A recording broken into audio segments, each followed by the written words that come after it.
ಪ್ರಾರ್ಥನೆ ಮಾಡಿಕೊಳ್ಳೋಣ. ಮಹಾಕೃಪೆಯುಳ್ಳ ತಂದೆಯಾದ ದೇವರೇ, ಅಪ್ಪ, ಈ ದಿನದ ಧ್ಯಾನಕ್ಕಾಗಿ ಸ್ತೋತ್ರ ಮಾಡುತ್ತೇವೆ. ನಿಮ್ಮ ವಾಕ್ಯದ ಮುಖಾಂತರವಾಗಿ ನನ್ನ ಸಂಗಡ, ನಮ್ಮೆಲ್ಲರ ಸಂಗಡ ಮಾತಾಡ್ರಪ್ಪ. ನಮಗೆ ಬೇಕಾಗಿರುವಂಥ ಆತ್ಮಿಕ ಆಹಾರವನ್ನು ಕೊಡ್ರಿ, ಪ್ರೋತ್ಸಾಹ ಕೊಡ್ರಿ, ಬಲಪಡಿಸಿರಿ, ಧೈರ್ಯಪಡಿಸಿರಿ, ಬಿಡುಗಡೆ ಮಾಡಿರಿ. ಈ ವಾಕ್ಯವನ್ನು ಕೇಳುವಂಥ ಪ್ರತಿಯೊಬ್ಬರೂ ರಕ್ಷಿಸಲ್ಪಡಬೇಕು, ಒಂದು ದೊಡ್ಡ ಅದ್ಭುತವನ್ನು ಹೊಂದಿಕೊಳ್ಳಬೇಕು. ಯೇಸು ಕ್ರಿಸ್ತನ ನಾಮದಲ್ಲಿ ಪ್ರಾರ್ಥನೆ ಮಾಡಿ ಬೇಡಿ ಹೊಂದಿಕೊಂಡಿದ್ದೇನೆ ತಂದೆಯೇ, amen, amen. Greetings to everyone in the name of our Lord Jesus Christ. ಕರ್ತನಾಗಿರುವಂಥ ಯೇಸು ಕ್ರಿಸ್ತನ ನಾಮದಲ್ಲಿ ನಿಮ್ಮೆಲ್ಲರಿಗೂ ನನ್ನ ವಂದನೆಗಳನ್ನು ತಿಳಿಸುತ್ತೇನೆ. Today we are going to meditate from the book of Exodus. ಇವತ್ತು ವಿಮೋಚನಾ ಖಂಡ ಅಂದರೆ ಹಳೆಯ ಒಡಂಬಡಿಕೆಯ ಪುಸ್ತಕದಿಂದ ನಾವು ಧ್ಯಾನ ಮಾಡಲಿದ್ದೇವೆ. Chapter 15, 15ನೇ ಅಧ್ಯಾಯ, verse from 22 to 26. 22ನೇ ವಾಕ್ಯದಿಂದ 26ನೇ ವಾಕ್ಯದವರೆಗೂ. From Egypt, the land of Egypt, the Israelites suffered a lot. ಐಗುಪ್ತ ದೇಶದಲ್ಲಿ ಇಸ್ರಾಯೇಲ್ ಜನಗಳು ಗುಲಾಮತನದಲ್ಲಿ ಬಹಳ ಬಾಧೆ ಪಟ್ಟ ನಂತರ They suffered a lot. ಅವರು ಬಹಳ ಬಾಧೆಯನ್ನು ಅನುಭವಿಸಿದರು. Now the Lord has sent Moses for their deliverance. ಈಗ ದೇವರು ಮೋಶೆಯನ್ನು ಕಳಿಸಿ ಅವರಿಗೆ ವಿಮೋಚನೆ ಅಂದರೆ ಅಲ್ಲಿಂದ ಬಿಡುಗಡೆಯನ್ನು ಕೊಡುವ ಕರ್ತನಾಗಿದ್ದಾರೆ. From Red Sea now they are traveling. ಈಗ ಕೆಂಪು ಸಮುದ್ರದ ಮಾರ್ಗವಾಗಿ ಅವರು ಪ್ರಯಾಣ ಬೆಳೆಸುತ್ತಾ ಇದ್ದಾರೆ. Moses is leading the people after crossing the Red Sea into the desert. ಆ ಕೆಂಪು ಸಮುದ್ರವನ್ನು ದಾಟಿದ ನಂತರವೂ ಸಹ ಮೋಶೆಯು ಅರಣ್ಯದಲ್ಲಿ ಈ ಒಂದು ಇಸ್ರಾಯೇಲ್ ಜನಗಳನ್ನು ನಡೆಸುತ್ತಾ ಬರ್ತಾ ಇದ್ದಾರೆ. People are traveling into the desert of Shur. ಅಲ್ಲಿ ಶೂರ್ ಎಂಬಂಥ ದೇಶದವರೆಗೂ, ಪ್ರಾಂತ್ಯದವರೆಗೂ ಈ ಒಂದು ಅರಣ್ಯದಲ್ಲಿ ಇಸ್ರಾಯೇಲ್ ಜನಗಳು ನಡೆಯುತ್ತಾ ಬರ್ತಾರೆ. They are traveling for 3 days. 3 ದಿನಗಳ ಪ್ರಯಾಣವನ್ನು ಬೆಳೆಸಿದರು. There is no water. ಕುಡಿಯುವುದಕ್ಕೆ ನೀರಿಲ್ಲ. They are finding, but they are not able to find any water in the desert. ಹಾಲು ಕಂಡರೂ ಸಹ ಕಾಣದ ರೀತಿಯಲ್ಲಿ ಆ ಒಂದು ಅರಣ್ಯದಲ್ಲಿ ಅವರಿದ್ದಾರೆ.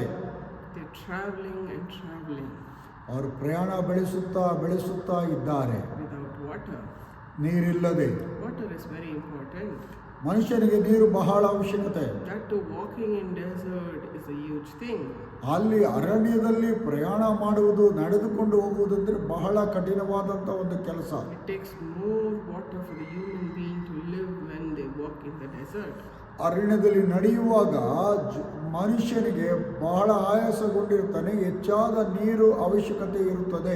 Now they did not find any water. They came to a place called Mara.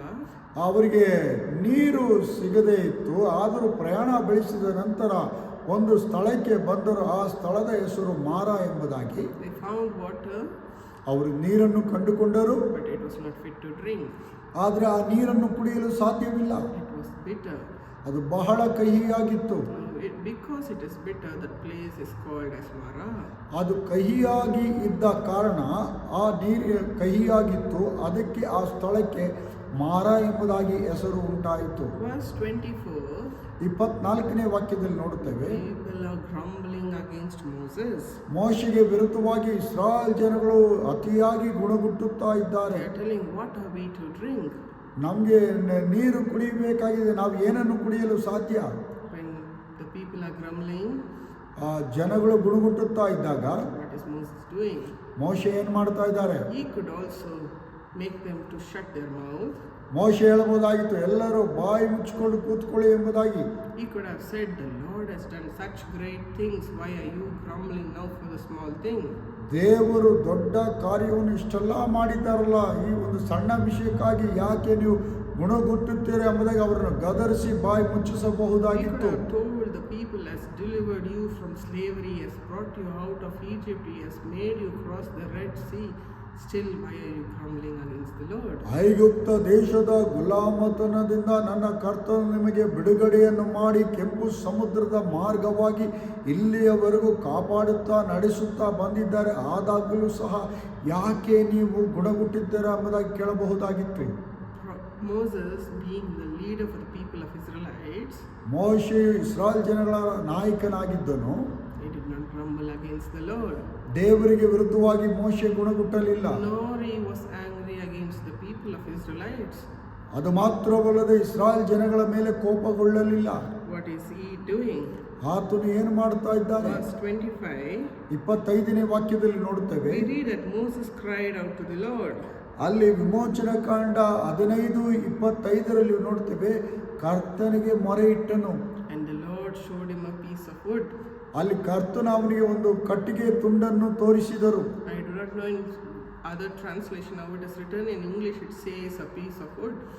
ಆ ಬೇರೆ ಭಾಷೆಗಳಲ್ಲಿ ಯಾವ ರೀತಿ ಭಾಷಾಂತರ ಮಾಡಲ್ಪಟ್ಟು ಸತ್ಯವೇದದಲ್ಲಿ ಬರೆಯಲ್ಪಟ್ಟಿದೆ ಗೊತ್ತಿಲ್ಲ, ಆದರೆ ಆಂಗ್ಲ ಭಾಷೆಯಲ್ಲಿ ಹೇಳಲ್ಪಟ್ಟಿದೆ, ಒಂದು ಕಟ್ಟಿಗೆಯ ತುಂಡನ್ನು ಕರ್ತನು ಮೋಶೆಗೆ ತೋರಿಸಿದರು. And the Lord told him to put that piece of wood into the water. ಆ ಕಟ್ಟಿಗೆ ತುಂಡನ್ನು ತೆಗೆದುಕೊಂಡು ನೀರಿನಲ್ಲಿ ಹಾಕಬೇಕೆಂಬುದಾಗಿ ಮೋಶೆಗೆ ಕರ್ತನು ಆಜ್ಞಾಪಿಸಿದರು. Moses did the same thing. ದೇವರು ಹೇಳಿದ ರೀತಿಯಲ್ಲೇ ಮೋಶೆ ಮಾಡಿದನು. And the water was fit to drink. ಅಲ್ಲಿ ಕಹಿಯಾದ ನೀರು ಸಿಹಿಯಾದ ನೀರಾಗಿ ಮಾರ್ಪಟ್ಟಿತು. Bitter turned into sweet. ಅಲ್ಲಿ ಕಹಿಯಾದ ನೀರು ಸಿಹಿಯಾದ ನೀರಾಗಿ ಬದಲಾವಣೆಗೊಂಡಿತು. Sometimes we think, I have prayed a lot, I have fasted, and the Lord will immediately present our gifts, our requests in front of us. ನಾವು ಕೆಲವೊಂದು ವೇಳೆಯಲ್ಲಿ ನಾವು ಯೋಚನೆ ಮಾಡ್ತೇವೆ, ನಾನು ಉಪವಾಸ ಮಾಡಿ ಪ್ರಾರ್ಥನೆ ಮಾಡಿದರೆ ನನಗೆ ಬೇಕಾಗಿರುವಂಥ ಬಹುಮಾನ ಅಥವಾ ನನ್ನ ವಿಜ್ಞಾಪನೆಗಳನ್ನು ಕೇಳಿ ತಕ್ಷಣವೇ ಕರ್ತನು ಉತ್ತರ ಕೊಡುತ್ತಾನೆ ಎಂಬುದಾಗಿ. You need to work hard. ನಾವು ಕಷ್ಟಪಟ್ಟು ಕೆಲಸ ಮಾಡಬೇಕು. What is Moses doing? ಮೋಶೆ ಏನು ಮಾಡ್ತಾ ಇದ್ದಾರೆ? He cried to the Lord, he prayed unto him. ದೇವರಿಗೆ ಪ್ರಾರ್ಥನೆ ಮಾಡಿದರು. He prayed. ಪ್ರಾರ್ಥನೆ ಮಾಡಿದನು. He cried. ಆತನು He did not sit in a one place. ಒಂದೇ ಸ್ಥಳದಲ್ಲಿ ಕುಳಿತುಕೊಳ್ಳಲಿಲ್ಲ. He is not telling, Lord, why are you making me to do work? I have traveled all the way long in the desert for 3 days. ದೇವರೇ, ಅರಣ್ಯದಲ್ಲಿ 3 ದಿನ ಪ್ರಯಾಣ ಮಾಡಿದ್ದೇನೆ, ಮತ್ತೆ ನನಗೆ ಕೆಲಸ ಕೊಡ್ತೀಯಾ?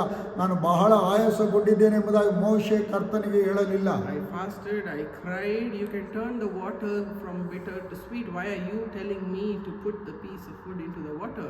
ನಾನು ಅತ್ತೆನೋ ಕಣ್ಣೀರಿಟ್ಟನು, ಉಪವಾಸ ತೆಗೆದುಕೊಂಡನು, ಪ್ರಾರ್ಥನೆ ಮಾಡಿದನು. ನಾನು ಯಾಕೆ ಕಟ್ಟಿಗೆ ತುಂಡನ್ನು ತೆಗೆದುಕೊಂಡು ಹೋಗಿ ನೀರಿನಲ್ಲಿ ಹಾಕಬೇಕು? ನೀವೇ ಅದ್ಭುತವನ್ನು ಮಾಡಬಾರದೋ ಎಂಬುದಾಗಿ ಮೋಶೆ ಹೇಳಲಿಲ್ಲ. Why are you showing me the piece of wood? ಯಾಕೆ ನೀವು ಆ ಕಟ್ಟಿಗೆ ತುಂಡನ್ನು ನನಗೆ ತೋರಿಸುತ್ತಾ ಇದ್ದೀರಾ? I can't put that piece of wood into the water. ನನ್ನ ಕೈಯಲ್ಲಿ ಅದನ್ನು ತೆಗೆದುಕೊಂಡು ನೀರಿನಲ್ಲಿ ಹಾಕಲು I ಸಾಧ್ಯವಿಲ್ಲಪ್ಪ. prayed unto you, you give me the answer.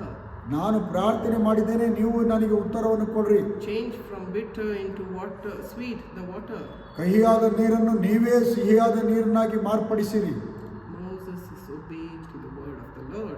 ಆ ರೀತಿಯಾಗಿ ಹೇಳದೆ ಮೋಶೆ ಕರ್ತನ ಮಾತುಗಳಿಗೆ ವಿಧೇಯತೆಯಾಗುವುದನ್ನು He ನೋಡುತ್ತೇವೆ. is the greater one who is honoring by obeying the Lord. ದೇವರಿಗೆ ವಿಧೇಯತ್ವ ಆಗುವುದರ ಮುಖಾಂತರವಾಗಿ ಕರ್ತನನ್ನು ಮಹಿಮೆ ಪಡಿಸುವುದನ್ನು ನೋಡುತ್ತೇವೆ. And because of his obedience, the leader's obedience, the people are able to drink sweet water. ಅಲ್ಲಿ ನಾಯಕರ ಅಥವಾ ಸೇವಕರ ವಿಧೇಯತ್ವದಿಂದ ನೋಡುತ್ತೇವೆ, ಇಸ್ರಾಯೇಲ್ ಜನಗಳು ಅಲ್ಲಿ ನೀರು ಕುಡಿಯಲು, ಸಿಹಿಯಾದ ನೀರು ಕುಡಿಯಲು ಸಾಧ್ಯವಾಯಿತು. When good things should happen in our life, ನಮ್ಮ ಜೀವಿತಗಳಲ್ಲಿ ಒಳ್ಳೆಯ ಕಾರ್ಯಗಳು ನಡೆಯಬೇಕಾದರೆ we need to put our faith into our prayer. ನಮ್ಮ ವಿಶ್ವಾಸವನ್ನು ಪ್ರಾರ್ಥನೆಯಲ್ಲಿ ಇಡಬೇಕಾಗಿದೆ. We need to work hard. ನಾವು ಕಷ್ಟಪಟ್ಟು ಕೆಲಸ ಮಾಡಬೇಕಾಗಿದೆ.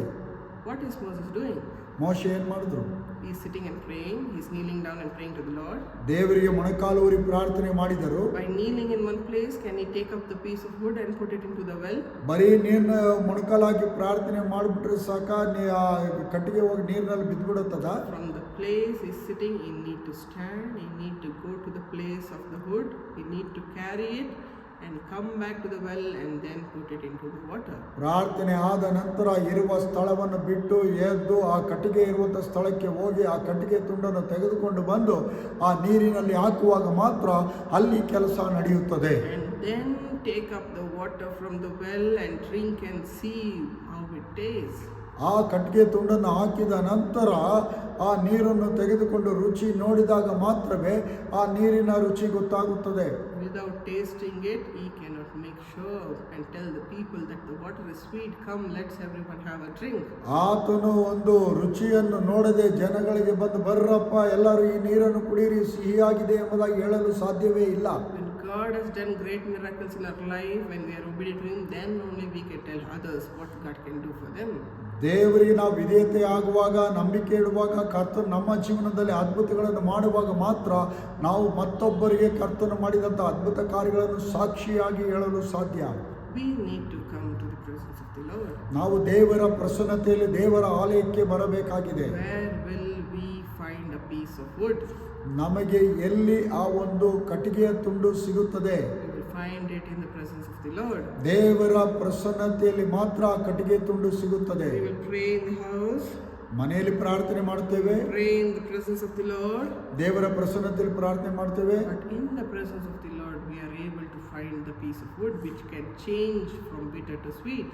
ದೇವರ ಪ್ರಸನ್ನತೆಯಲ್ಲಿ, ದೇವರ ಸಾನ್ನಿಧ್ಯದಲ್ಲಿ ನಾವು ಬಂದು ಪ್ರಾರ್ಥನೆ ಮಾಡುವಾಗ ಆ ಕಟ್ಟಿಗೆ ಸಿಕ್ಕುತ್ತದೆ. ಅದು ಕಹಿಯನ್ನು ಸಿಹಿಯಾಗಿ ಮಾರ್ಪಡಿಸುತ್ತದೆ. Bitter life, bitter sickness, bitter things that are troubling in our life will turn into sweet.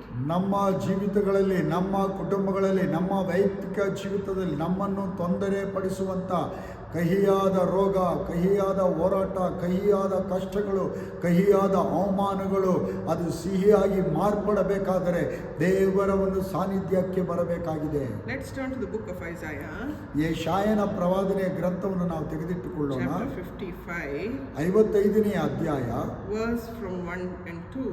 1 ಮತ್ತು 2ನೇ ವಾಕ್ಯವನ್ನು ಓದುವಾಗ We read here, ಇಲ್ಲಿ ಓದುತ್ತೇವೆ, "Come all who are thirsty, ಬಾಯಾರಿದವರೇ ನೀವೆಲ್ಲರೂ ನನ್ನ ಬಳಿಗೆ ಬನ್ನಿರಿ, come to the waters, ನೀರುಗಳ ಬಳಿಗೆ ಬನ್ನಿರಿ. and you who have no money, ಆ ಹಣವಿಲ್ಲದವರು come buy and eat.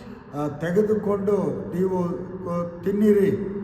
Come buy wine and milk, ಅಲ್ಲಿ ದ್ರಾಕ್ಷಾರಸವನ್ನು, ಹಾಲನ್ನು ತೆಗೆದುಕೊಳ್ಳಿರಿ. without money and without cost. ಯಾವುದೇ ಒಂದು ಕ್ರಯವನ್ನು ಕೊಡದೆ, ಹಣವಿಲ್ಲದೆ ನೀವು ಉಚಿತವಾಗಿ ತೆಗೆದುಕೊಳ್ಳಿರಿ. Why spend on what is not bread? ಯಾವುದು ಉಚಿತವಾದದ್ದಲ್ಲವೋ ಅದಕ್ಕೆ ಯಾಕೆ ನಿಮ್ಮ ಹಣಗಳನ್ನು ವ್ಯಯ ಮಾಡುತ್ತೀರಾ? And you labor on what does not satisfy. ನಿಮ್ಮನ್ನು ತೃಪ್ತಿಗೊಳಿಸದೆ ಇರುವಂತ ಕೆಲಸಗಳಿಗೆ ಯಾಕೆ ನೀವು ಇಷ್ಟು ನೌಕರಿಗೆ ಕಷ್ಟಪಡುತ್ತೀರಾ? Listen to me. ಕೇಳಿಸಿಕೊಳ್ಳಿರಿ, ನನ್ನ ಕಡೆಗೆ ತಿರುಗಿಕೊಳ್ಳಿರಿ. Eat what is good, ಯಾವುದು ಒಳ್ಳೆಯದೋ ಅದನ್ನು ಉಣ್ಣಿರಿ. and you will delight in the richness of the fat. ನೀವು ಒಳ್ಳೆಯದಲ್ಲಿ ಅದರಲ್ಲಿ ನೀವು ಮಹಿಮೆ ಹೊಂದಿಕೊಳ್ಳುತ್ತೀರಾ. Verse 3 says, 3ನೇ ವಾಕ್ಯ ಹೇಳುತ್ತದೆ, "Give ear and come to me. ನಿಮ್ಮ ಕಿವಿಗಳನ್ನು ನನ್ನ ಕಡೆಗೆ ತಿರುಗಿಸಿಕೊಂಡು ಬನ್ನಿರಿ. Listen that you may live. ಲಾಲಿಸಿರಿ, ನೀವು ಬದುಕುವಿರಿ. I will make an everlasting covenant with you. ನಿಮಗೆ ನಿತ್ಯವಾದಂಥ ಒಡಂಬಡಿಕೆಯನ್ನು ನಾನು ಮಾಡಿಕೊಳ್ಳುತ್ತೇನೆ. My faithful love promised to David." ನನ್ನ ನಂಬಿಗಸ್ತನಾದ ದಾವೀದನಿಗೆ ನಾನು ಮಾಡಿದಂಥ ವಾಗ್ದಾನ ವಾಕ್ಯದ ನಿಮಿತ್ತದಿಂದ The Lord is telling, "Give ear to my word, ನನ್ನ ಕಡೆಗೆ ತಿರುಗಿಕೊಳ್ಳಿರಿ, ನನಗೆ ಲಾಲಿಸಿರಿ, and then you will live." ಆಗ ನೀವು ಬದುಕುವಿರಿ. Live means what? ಬದುಕುವಿರಿ ಅಂದರೆ ಏನು? Good health, ಒಳ್ಳೆ ಆರೋಗ್ಯ, prosperity, ಅಭಿವೃದ್ಧಿ, good education for us children, ನಮ್ಮ ಮಕ್ಕಳಿಗೆ ಒಳ್ಳೆ ವಿದ್ಯಾಭ್ಯಾಸ, good blessing. ಒಳ್ಳೆ ಆಶೀರ್ವಾದಗಳು, Everything is in the hands of the Lord. ಎಲ್ಲವೂ ಕರ್ತನ ಕೈಗಳಲ್ಲಿದೆ.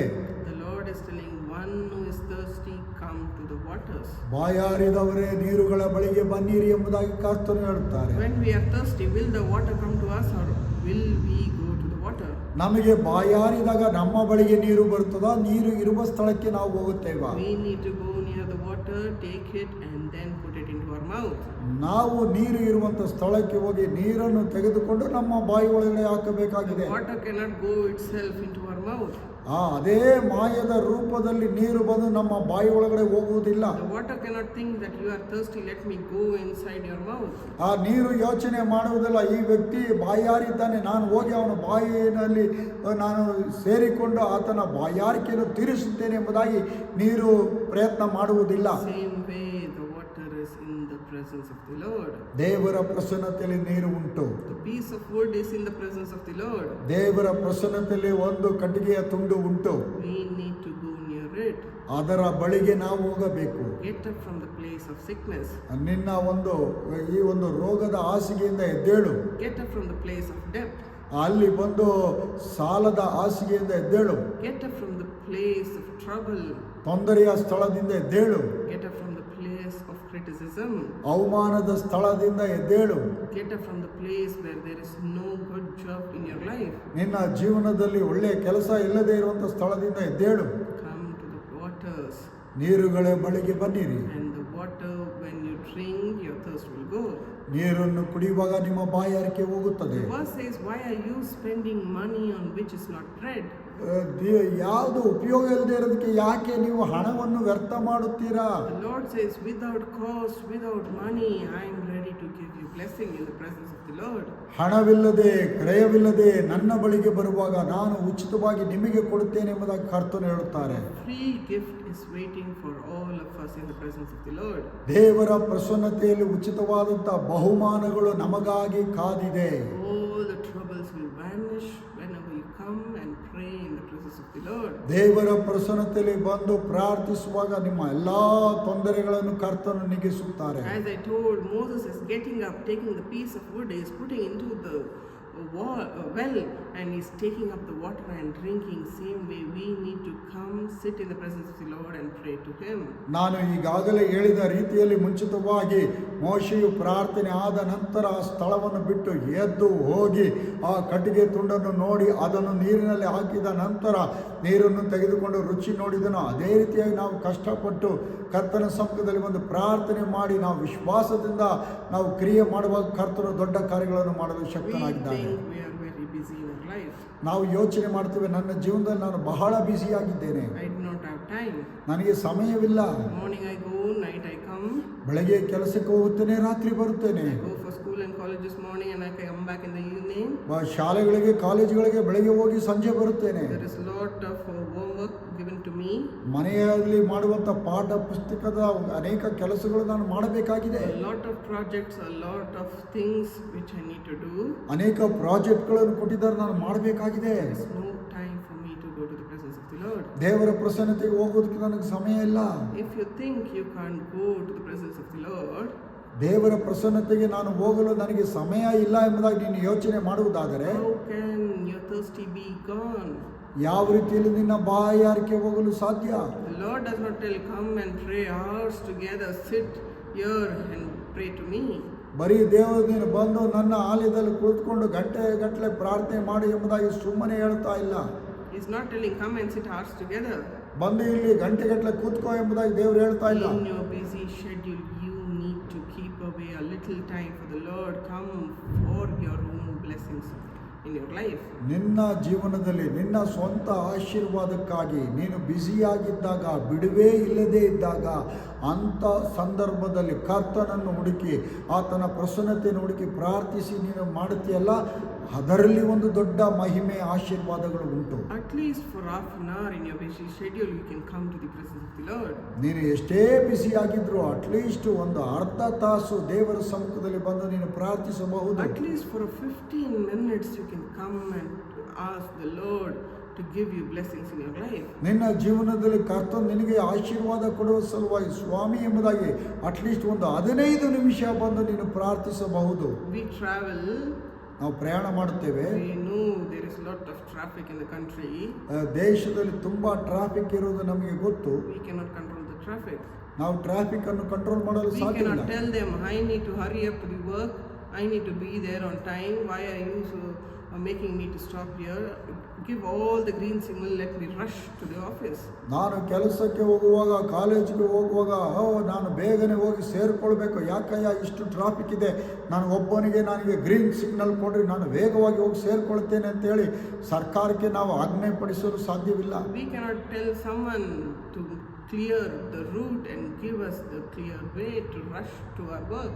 ನಮ್ಮ ಕೆಲಸಕ್ಕೆ ಹೋಗುವ ಸಲುವಾಗಿ ನಾವು ಯಾರಿಗೋ ಒಬ್ಬರಿಗೆ ಹೇಳಿ ನನಗೆ ರೂಟ್ ಕ್ಲಿಯರ್ ಮಾಡಿ ಕೊಡು ಎಂಬುದಾಗಿ ಹೇಳಲು ಸಾಧ್ಯವಿಲ್ಲ. When we do not know how much time it takes when we go out, why are we not able to give the Lord at least 5, 10 or 15 minutes to come to the presence of the Lord and pray to Him? ಕೆಲಸಕ್ಕೆ ಹೋಗೋದಕ್ಕೆ, ವಿದ್ಯಾಭ್ಯಾಸಕ್ಕೆ ಹೋಗೋದಕ್ಕೆ ಎಷ್ಟೇ rush ಇದ್ದರೂ ಹೋಗಿ ತಲುಪುತ್ತೇವೆ ತಾಳ್ಮೆಯಿಂದದ್ದು. ಈ ರೀತಿ ಮಾಡಲು ನಮಗೆ ಸಾಧ್ಯವಾಗಿರುವುದಾದರೆ ಯಾಕೆ ದೇವರ ಪ್ರಸನ್ನತೆಯಲ್ಲಿ ಒಂದು 15 ನಿಮಿಷ, ಒಂದು ಅರ್ಧ ತಾಸು ನಾವು ಬಿಡುಗಡೆಯನ್ನು ಬಿಡುವು ಮಾಡಿಕೊಂಡು ಒಂದು ಯಾಕೆ ನಾವು ಸಮಯವನ್ನು ಕಳೆಯಬಾರದು? For example, you are having a heavy fever. ಉದಾಹರಣೆಗೆ ನಿಮಗೆ ಜಾಸ್ತಿ ಜ್ವರ ಇದೆ ಎಂಬುದಾಗಿ ತಿಳಿದುಕೊಳ್ಳಿ. When you go to the hospital, ಆಸ್ಪತ್ರೆಗೆ ಹೋಗುವಾಗ there is a lot of patients. ಅನೇಕ ಪೇಷಂಟ್ಗಳು ಇರ್ತಾರೆ. The doctor will not think that you are very sick, you are tired, you are feeling drowsy. Come.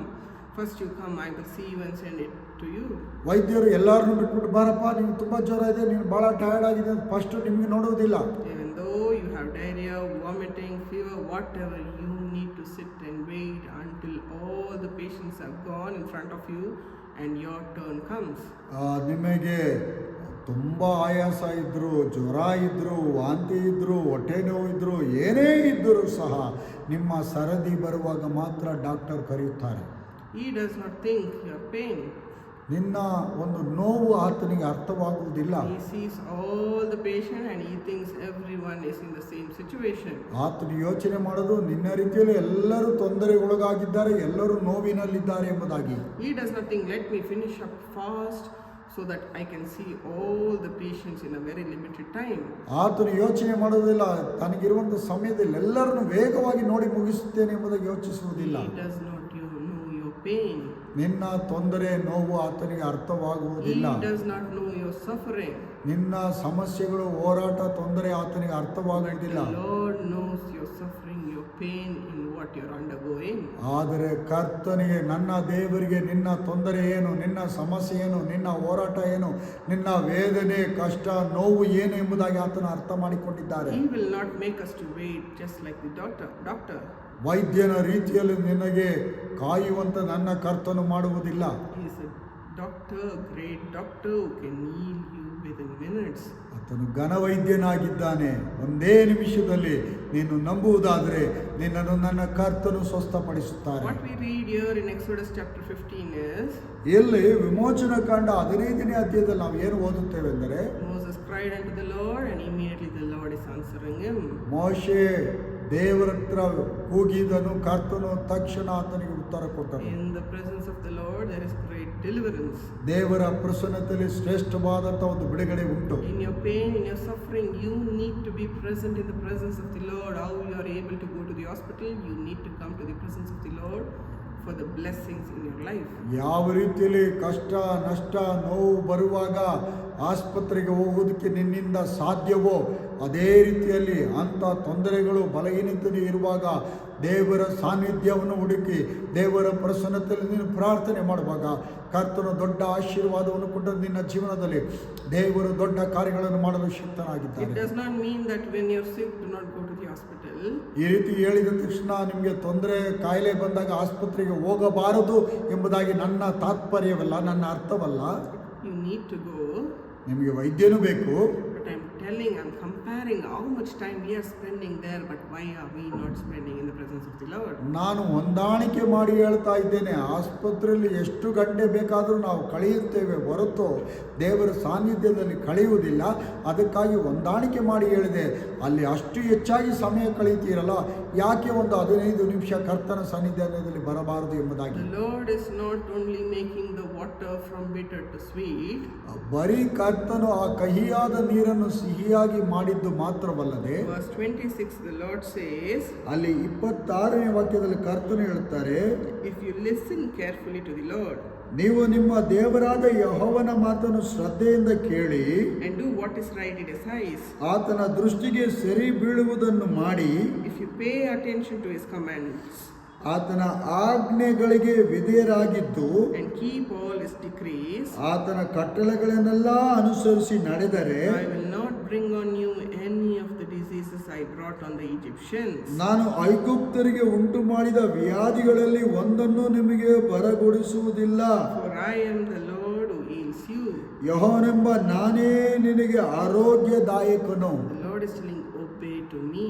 ನನಗೆ ವಿಧೇಯರಾಗಿರಿ ಎಂಬುದಾಗಿ ಕರ್ತನು ಹೇಳುತ್ತಾರೆ. It means come to the presence of the Lord. ದೇವರ ಪ್ರಸನ್ನತೆಗೆ ಬನ್ನಿ ಎಂಬುದಾಗಿ ಅದರ ಅರ್ಥ. Come pray for your own blessing, for your own deliverance of sickness in the presence of the Lord. ನಿನ್ನ ಸ್ವಂತ ರೋಗಕ್ಕೋಸ್ಕರ, ನಿನ್ನ ಸ್ವಂತ ಸಮಸ್ಯೆಗೋಸ್ಕರ, ನಿನ್ನ ಸ್ವಂತ ಕುಟುಂಬಕ್ಕೋಸ್ಕರ ಕರ್ತನ ಸಾನ್ನಿಧ್ಯದಲ್ಲಿ ಬಂದು ಪ್ರಾರ್ಥಿಸಿರಿ ಎಂಬುದಾಗಿ ದೇವರು ಕರೆಯುತ್ತಾರೆ. He is telling, I will not bring any of the diseases I brought on the Egyptians. ಐಗುಪ್ತರಿಗೆ ಬರಗೊಳಿಸಿದಂತ ಒಂದು ರೋಗವನ್ನು, ಒಂದು ಬಾಧೆಯನ್ನು ನಿಮಗೆ ಬರಗೊಳಿಸುವುದಿಲ್ಲ ಎಂಬುದಾಗಿ ಕರ್ತನು ಹೇಳ್ತಾರೆ. For I am the Lord who heals you. ನಾನೇ ಕರ್ತನು ನಿಮಗೆ ಆರೋಗ್ಯದಾಯಕನು ಎಂಬುದಾಗಿ ಹೇಳುತ್ತಾರೆ. Not only diseases, but all kinds of problems, whatever it might be in your life. ರೋಗಗಳು ಮಾತ್ರವಲ್ಲ, ನಿನ್ನ ಜೀವನದಲ್ಲಿ ಏನೇ ಆಗಿದ್ದರೂ ಸರಿ, The Lord will not bring it in your life. ನಿನ್ನ ಜೀವನದಲ್ಲಿ ಅದು ಬರುವುದಿಲ್ಲ. ಎಲ್ಲರೂ ಕಣ್ಗಳನ್ನು ಮುಚ್ಚೋಣ, ಪ್ರಾರ್ಥಿಸೋಣ. ಮಹಾಕೃಪೆಯುಳ್ಳ ತಂದೆಯಾದ ದೇವರೇ, ಅಪ್ಪ, ಈ ಒಂದು ವಿಮೋಚನ ಕಂಡ 15ನೇ ಅಧ್ಯಾಯದ 22ನೇ ವಾಕ್ಯದಿಂದ 26ನೇ ವಾಕ್ಯದವರೆಗೂ ಸ್ವಾಮಿ, ಹೌದು ಕರ್ತನೆ, ಕಹಿಯಾದ ನೀರನ್ನು ಸಿಹಿಯಾಗಿ ಮಾರ್ಪಡಿಸಿದ ದೇವರು, ಈ ಸಂದೇಶವನ್ನು ಕೇಳುವಂಥ ಪ್ರತಿಯೊಂದು ನನ್ನ ಸಹೋದರ ಸಹೋದರಿಗಳಿಗಾಗಿ ಸ್ತೋತ್ರ, ಯವನಸ್ಥ ಮಕ್ಕಳಿಗಾಗಿ ಸ್ತೋತ್ರ, ಪುಟ್ಟ ಸಂಡೇ ಸ್ಕೂಲ್ ಮಕ್ಕಳಿಗಾಗಿ ಸ್ತೋತ್ರ. ಯಾರೇ ಆಗಿರಲಪ್ಪ, ಈ ಸಂದೇಶವನ್ನು ಕೇಳುವಾಗ, ಅದನ್ನು ಧ್ಯಾನ ಮಾಡುವಾಗ, ಆ ವಾಕ್ಯದ ಮೇಲೆ ನಂಬಿಕೆ ಇಡುವಾಗ, ಯೇಸುವಿನ ಮೇಲೆ ನಂಬಿಕೆ ಇಡುವಾಗ, ಅವರಿಗೆ ತೊಂದರೆಗಳಿಂದ, ಕಷ್ಟದಿಂದ, ರೋಗದಿಂದ, ಎಲ್ಲ ಸಮಸ್ಯೆಗಳಿಂದಲೂ ಯೇಸುವಿನ ನಾಮದಲ್ಲಿ ಬಿಡುಗಡೆ ಕೊಡಬೇಕಾಗಿ ನಾನು ಪ್ರಾರ್ಥಿಸುತ್ತೇನೆ. ಯೇಸುವಿನ ನಾಮದಲ್ಲಿ ಆಜ್ಞಾಪಿಸುತ್ತೇನಪ್ಪ, ನೀವು ಮಹಿಮೆಯಾದ ಕಾರ್ಯಗಳನ್ನು ಮಾಡಿರಿ. ಯೇಸು ಸ್ವಾಮಿ ಹೆಸರಲ್ಲಿ ಪ್ರಾರ್ಥನೆ ಮಾಡಿ ಬೇಡಿ ಹೊಂದಿಕೊಂಡಿದ್ದೇನೆ ತಂದೆ. ಆಮೇನ್, ಆಮೇನ್.